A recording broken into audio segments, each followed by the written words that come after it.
Sheila's house from here. Thanks for driving Jimmy all this way, Frank, she said. I know what a long trip it is.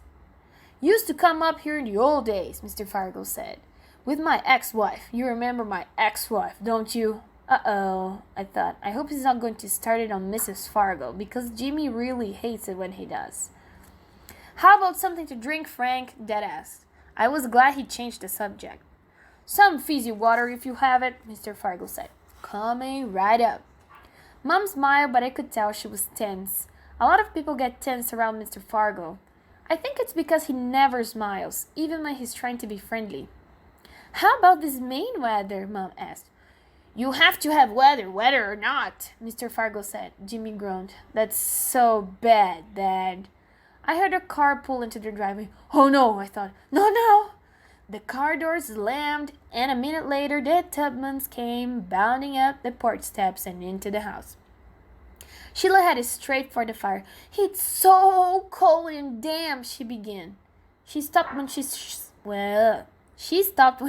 Jimmy. Oh, it's you. What's she doing here? Jimmy asked. I'll explain later, I whispered, but Sheila explained for me. I happen to live here. This happens to be my house. I thought this was your house, Jimmy said to me. Well, see, I began.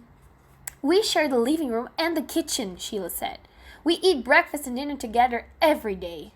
Jimmy looked at me. I don't get it. It's like two houses in one, I told him.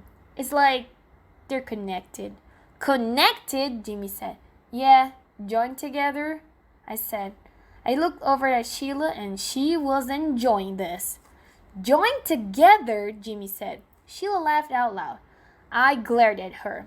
See, our family lives over there, I explained, pointing to our side of the house. And her family lives over here, and the living room and kitchen are sort of in the middle. Jimmy just stood there with his mouth half open. Sheila picked Jake up and started kissing her. Isn't my dog adorable? She asked Jimmy between smooches. I thought you were afraid of dogs, Jimmy said. She is, I told him. That's not true, Sheila said. I just don't like big smelly dogs. Turtle, who was asleep in the corner, raised his head. Attack, I told him mentally, but he didn't get my message. He just scratched himself and went back to sleep. Sheila carried Jake over to Jimmy and put her in his arms. Rub her belly, she loves that. Jimmy held Jake like a baby. She's so soft. This was too much. I was glad when Dad called. Dinner's almost ready. Pasta with any special sauce. Mr. Fargo suddenly came to life and said, Better get our things inside, Jimmy. When Jimmy and his father went out to the car, Mom said, Did he say our things? He meant Jimmy's things, I told her. I hope so, Mom said, looking worried. But then Jimmy carried one duffel bag into the house and Mr. Fargo carried another. I don't have much, Mr. Fargo said. Just this and my art supplies. You're planning to stay with us? Mom asked. No point in trying to camp out in this weather, Mr. Fargo told her. From the look on Mom's face, I thought she might faint. There was a long, awkward silence. Finally, Dad said, You can have the sofa in here, Frank. It's the only available space left. Unless Grandma sleeps with Buzzy Sr., then I can sleep in Grandma's bed and Mr. Fargo can have the rollaway. Everyone looked at Fudge, including Mr. Fargo. Don't go to any trouble, he said. This sofa looks right mighty good to me. Later, when Jimmy and I were in the bathroom getting ready for bed, he said, I'm really embarrassed about my father. Anybody can see you've already got too many people in this house. It's no big deal. I handed him a clean towel. Yeah, right. That's how come your mother almost fainted. Only because we're out of beds, I said. You think my father cares about beds? He likes to sleep on the floor. It's okay, forget it. Jimmy spit out a toothpaste. You know he's weird. He doesn't mean to be, but he is. He's not that weird. I flushed the toilet, which reminded me of my poison gas story. Look, I said, I'm embarrassed too. I should have told you about sharing a house with the Tubmans, but I didn't find out until we got up here, and then, well, I was afraid if I told you, you wouldn't come. I probably wouldn't have, Jimmy said, but now that I'm here, it doesn't seem that bad. I was glad I wouldn't have to lie to Jimmy after all, and telling him the truth wasn't as hard as I thought it would be. Still, I couldn't help wondering how he would have reacted to my story. I decided to find out. As soon as we were in bed, I said, "Did you hear about the poison gas?" "What poison gas?" "The poison gas in the toilets." "What toilets?"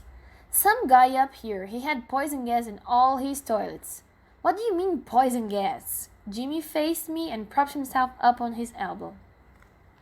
It was this green, steamy, gurgling stuff that bubbled up every time he flushed. "Green, steamy, gurgling stuff?" Jimmy started to laugh. "It's not funny," I said. "It's an environmental disaster." "An environmental disaster? Where'd you read that, in the National Enquirer?" "You don't think it's possible?" "Yeah, I think it's possible. If the guy ate something that didn't agree with him." Jimmy broke up laughing. "Ha ha," I said as I reached over and turned out the light. "Ha ha," voice repeated, and it wasn't funny, and it wasn't Jimmy. I jumped out of bed and opened the door. Fudge was sitting on the floor right outside my room. "What are you doing here?" I asked. "I don't know." "Didn't anybody ever tell you we're not supposed to listen to private conversations?" "No." I picked him up and turned him upside down. I held him that way until his face turned purple. "Put me down, Pete." "Not until you promise never to do that again." "Okay, I promise." I didn't believe him for a second, but I put him down anyway. "Now go to bed." "I can't." "Why not?" "I'm afraid of the Holloway." "The Holloway can't hurt you." "Yes, it can. It can mash me. So I'll sleep in here with you and Jimmy." "No, you won't." I carried him down the hall and dropped him on the rollaway bed. Grandma and Tootsie were already asleep. Fudge listened to Grandma, who was snoring softly. No monsters tonight," he whispered, pointing in her direction. "Right," I whispered back. "Now go to sleep. Tuck me in." I tucked him in. "Now kiss me good night." I was about to drop a light one on his forehead when he reached up, grabbed me around his neck, and pulled me down. Then he planted a big wet smackaroo right in the middle of my face.